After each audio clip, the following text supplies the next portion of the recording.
All right, let's start with the Scotsman here. What's the impact on I know people watching this here in the States will be scratching their head a little bit and saying, how come that?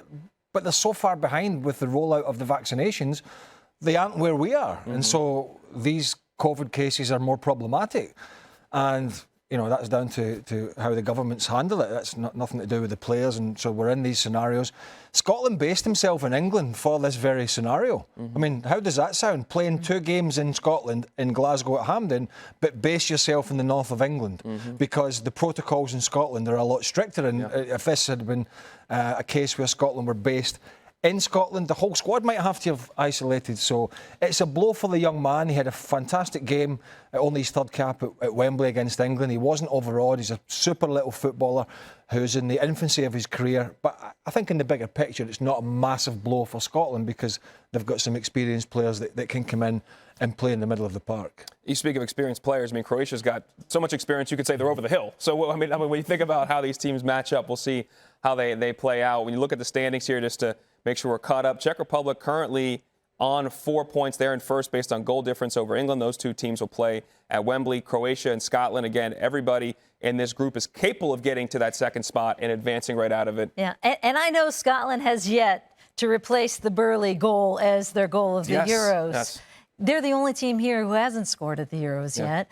But is Scotland the only team? Yes. Turkey was Let me tell you about your team. Does anybody get any damn good news? Wait, you get to hold on to your record. Let me tell you about your video. Team. But I do think that they played well against England. I thought they were unlucky against the Czech Republic, and I think they can get a result in this. And so that news, I do think, is a bit of a blow because we saw a really good Billy Gilmour in that in the English game. But I do think they're in this still. They are. Don't count them out. And if nobody scores for Scotland, they might have to get Michael Buffer in here. and still 23 years later. He might cost a bit of money, but we'll get somebody to do it. That's for sure. Scotland can't play much better than they played in the game at Wembley. I mean, England were poor. We sat here with Macker and we're talking about England with all their players.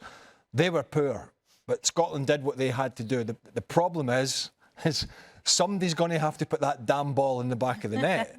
And Scotland don't, I nearly said Scotland don't have that real quality front man that they had of yesteryear. They've got guys who work hard and physical and hold the ball up, but not natural goal scorers at this level. And that's going to be the difficulty. But Croatia are not the brilliant side or the good side that got to the World Cup final 3 years ago. Thanks so much for watching ESPN on YouTube. And for more sports highlights and analysis, be sure to download the ESPN app. And for premium content and live streaming, subscribe to ESPN+.